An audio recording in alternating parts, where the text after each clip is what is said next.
Oke,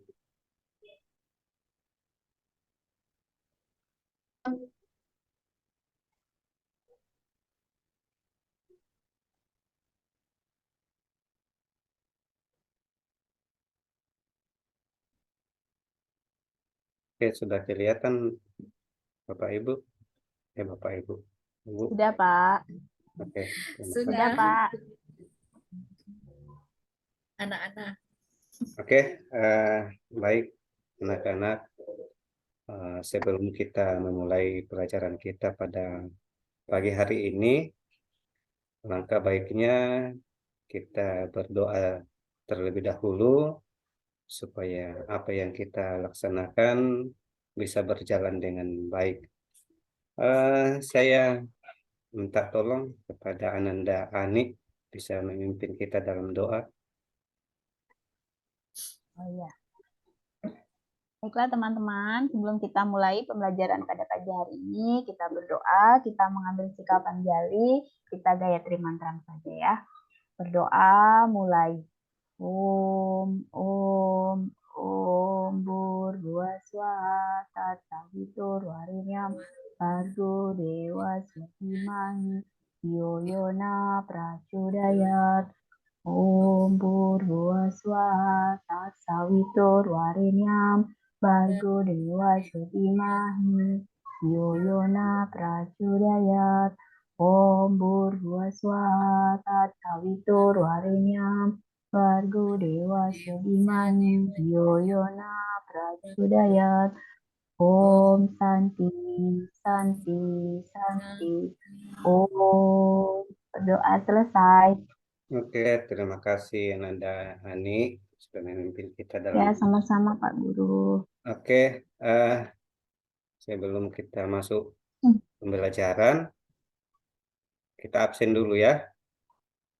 Bagaimana? Ada yang tidak Ya, Pak hadir? Guru. Halo, Semua masuk Pak Guru. semuanya hadir. Semua hadir Pak Guru. Hadir semua Pak Guru. Ya. Kasih. Jadi hari ini kita akan belajar tentang pengertian Atman. Tapi sebelum kita masuk pengertian Atman, saya mau tanya dulu. Minggu lalu kita sudah belajar tentang Weda. Ada yang masih ingat apa itu Weda? Wedah adalah kitab suci umat Hindu, Pak Guru. Oke, terima kasih. Baik sekali. Jadi tujuan yang kita akan tempuh atau kita pelajari dalam pembelajaran ini yang pertama yaitu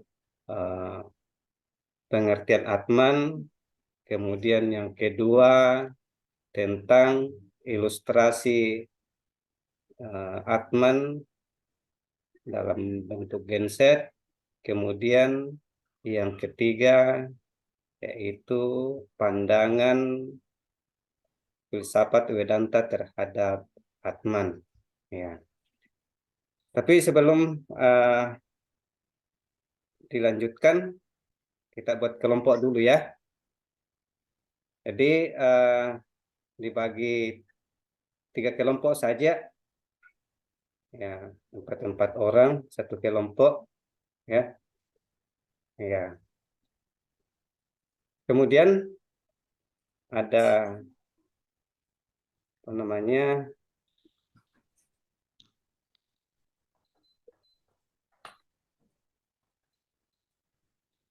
Ya, ini yang pertama yang kita bahas yaitu tentang Atman. Ya. Atman adalah percikan-percikan terkecil daripada Sang Hyang Widi. Kalau ini kita ibaratkan air itu di dalam wadah, apapun bentuknya itu tetap adalah air. Ya, jadi yang membedakan saja di sini yaitu wadahnya saja.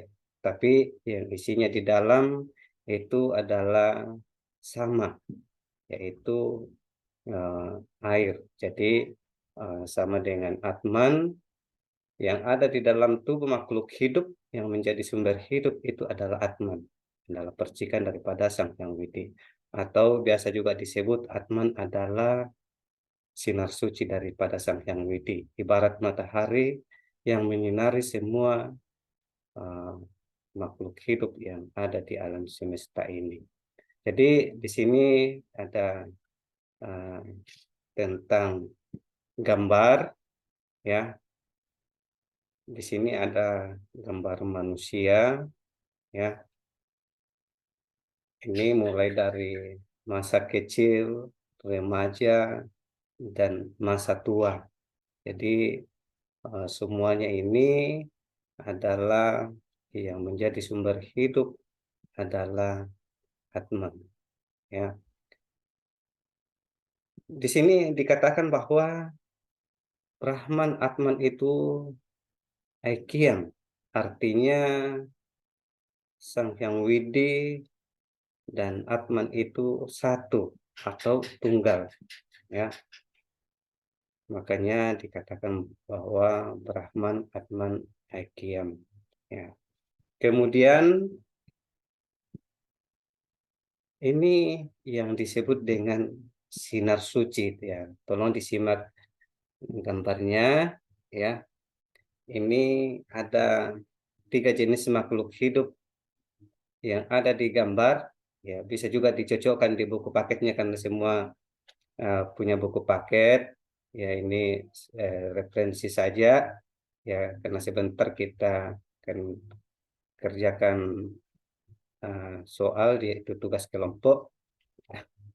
Di sini dikatakan bahwa Atman yang berdiam di dalam tubuh makhluk hidup itu, ya, yang membedakan itu adalah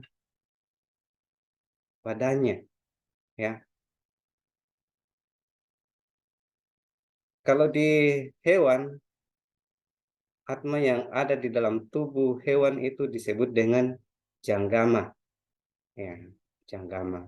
Kalau di dalam tumbuhan itu disebut dengan stawara, dan kalau di dalam tubuh manusia itulah yang disebut dengan jiwatma. Ya, makanya di sini dikatakan bahwa sinar suci daripada Brahman. Kemudian yang berikut ini tentang ilustrasi Atman, ya, Atman dengan Brahman. Di sini, ya, anak-anak coba dicermati dulu gambarnya, komponen apa yang ada di gambar tersebut. Ibu Nanda Ani Baik, bisa Bu. disebutkan. Ada bola lampu, Pak Guru, ada Ya, kabel, kemudian ada mesin genset. ya. Jadi ini diilustrasikan Brahman. Genset ini adalah Brahman atau sumber daripada arus, ya. Kemudian ini kabel ini yang mengantar arus kepada balon. Kalau arus ini yaitu Atman, ya. Kemudian balon ini ibaratkan tubuh manusia. Jadi yang menghidupkan balon ini adalah genset, sumbernya dari genset, yaitu mengantar arus kepada balon. Yang mengantar arus ini adalah Atman, ya. Apabila salah satu ini balon rusak, apabila ini balon rusak atau tubuh manusia, semua fungsi-fungsi di sini atau komponen-komponen di sini tidak berfungsi, ya, tidak berfungsi. Jadi ini satu kesatuan, ya. Tapi yang membedakan di sini, kalau manusia sudah meninggal, itu rohnya keluar dari tubuhnya, ya. dan dibungkus oleh badan abstrak. Ya, ini. Kemudian ya, yang ketiga yaitu pandangan filsafat terhadap Atman. Ya, pandangan filsafat. Pandangan yang pertama yaitu Advaita Vedanta, yaitu dikatakan bahwa Atman sebagai Brahman seutuhnya. Ya. Artinya Brahman dan Atman di sini memiliki sifat-sifat yang sama. Makanya ada dikatakan Wiapi, Wiapaka, Nirwikara. Artinya ya, tidak berubah-ubah dan tidak berpindah-pindah. Ya. Cuman itu sama yang disampaikan tadi, kenapa Atman itu yang ada di dalam tubuh terkesan tidak sama dengan Tuhan. Ya.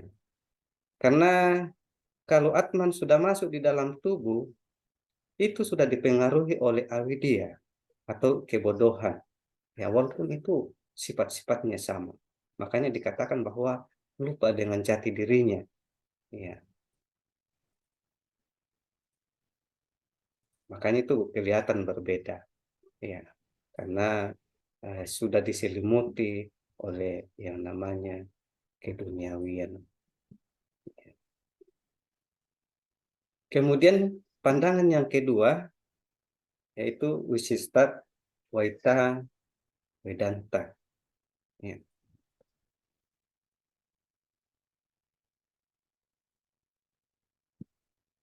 Yaitu Atman itu dipandang sebagai bagian daripada Brahman. Ya. Ini diibaratkan buah delima. Ya. Buah delima itu satu.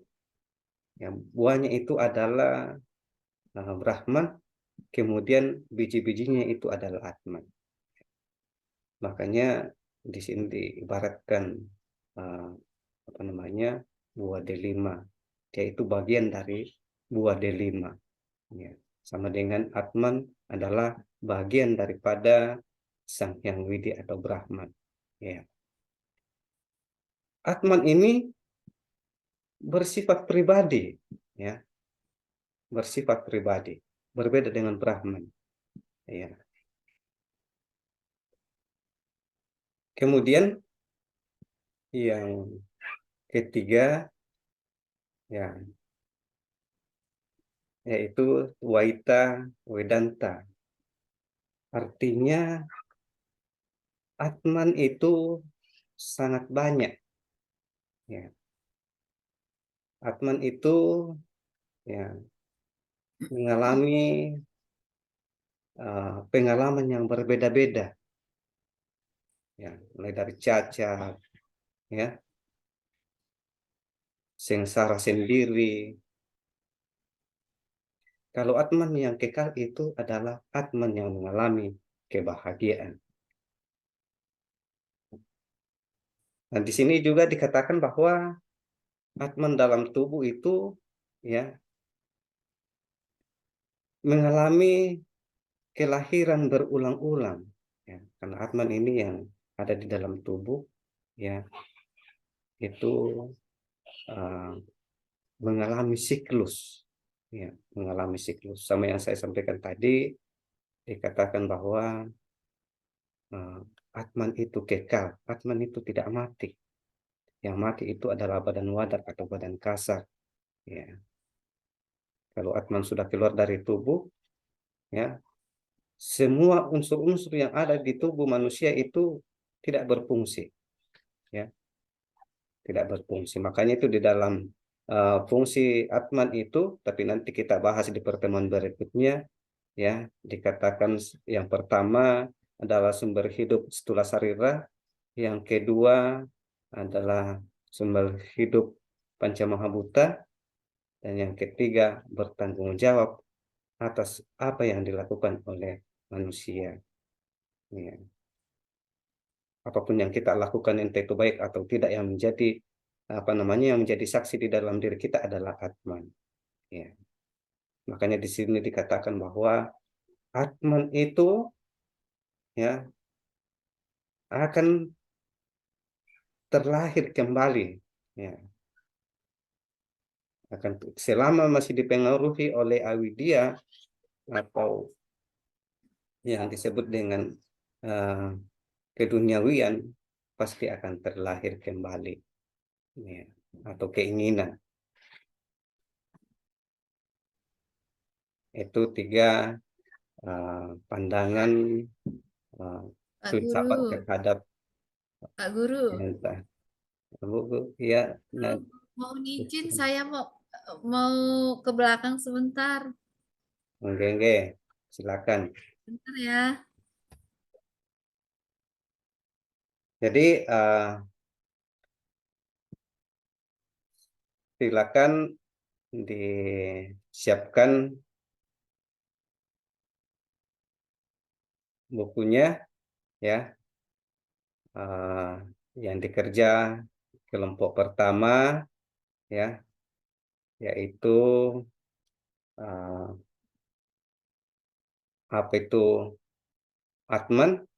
Kemudian yang kelompok dua, seperti apa ilustrasi Atman dengan genset. Dan kelompok ketiga yaitu seperti apa pandangan filsafat terhadap Atman. Ya, jadi kriteria penilaiannya di sini, ya, bukan cuman dari hasil pekerjaannya, tapi dari keaktifan juga, ya. Ya, sebentar masing-masing presentasikan. Oke, sudah. Sudah, Pak Guru. Oke, jadi kelompok satu silakan maju ke depan, ya. Jadi yang dibahas tentang pengertian Atman, ya. Sudah. Oke, ya. Sebelum kita mengakhiri pertemuan ini, ya, saya kasih tugas. Oh ya, ini tugasnya tadi, ya. Ya, karena sudah dikerjain tugas kelompok, ya. Ada tugas dikerja di rumah, ya. Nanti minggu depan baru dikumpul, ya. Kemudian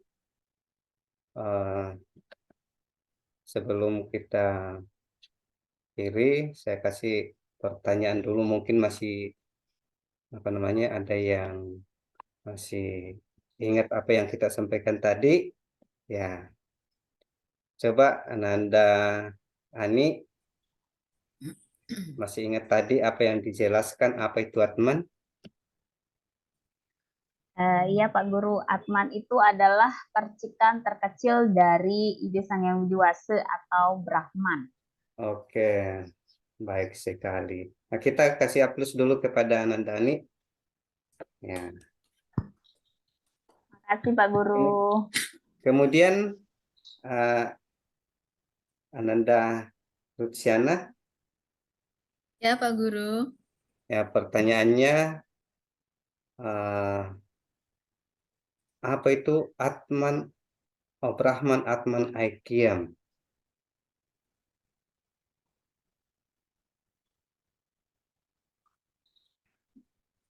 Brahman, Atman, Aikyam. Oke, tidak konsen ya. Ya Pak Guru, saya tidak konsen.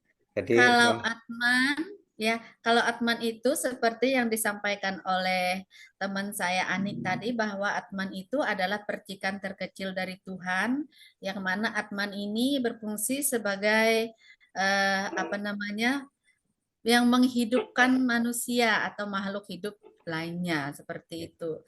Kemudian yang saya pahami tentang Brahman, Brahman itu adalah sang pencipta itu sendiri. Kemudian kalau Amitiyam tadi, mohon maaf Pak Guru, saya kurang konsentrasi. Jadi mohon bimbingannya. oke, baik sekali. Jadi benar sekali yang disampaikan oleh Anda, Siana, bahwa Atman itu adalah percikan daripada Sang Hyang Widi. Tapi yang dikatakan di sini Brahman Atman Aikyam itu artinya Brahman Atman itu tunggal atau satu, ya. Artinya Brahman Atman itu satu, ya. Cuman itu tadi yang membedakan apabila Atman itu yang sudah masuk di dalam tubuh itu disebut dengan jiwatman, ya. Itu sudah terkesan tidak sama dengan Brahman, ya. Jadi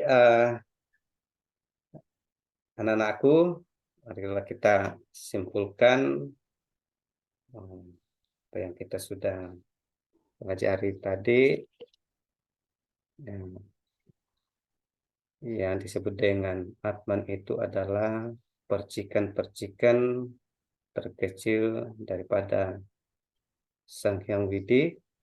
Ya, kalau kita ibaratkan air laut, ya, air laut itu adalah Brahman, titik-titik embun itu adalah Atman, dan itu akan kembali ke asalnya apabila hujan. Ya. Kemudian yang kedua, ilustrasi Atman dengan genset, yaitu genset itu diibaratkan Sang Hyang Widi atau Brahman, kemudian kabel itu diibaratkan Atman, dan balon itu adalah tubuh manusia. Jadi apabila balon ini rusak, semua dari elemen itu tidak akan berfungsi. Ya. Kemudian yang ketiga, pandangan filsafat terhadap Atman. Yang pertama, atau Waita Wedanta, artinya Atman itu adalah Brahman seutuhnya. Ya. Kemudian yang kedua, Visistat Waita, artinya Atman itu adalah bagian daripada Brahman. Ya, bagian. Kemudian yang berikut, Waita Wedanta, artinya Atman itu mengalami pengalaman yang berbeda-beda, ada cacat dan lain sebagainya. Jadi itulah kesimpulan tentang pembelajaran kita pada pagi hari ini. Ya, saya mohon tugasnya dikerjakan di rumah. Ya, jadi mungkin itu saja. Ya. Pak Guru akhiri dengan mengucapkan Om Santi. Om Santi. Om Santi, Santi, Santi.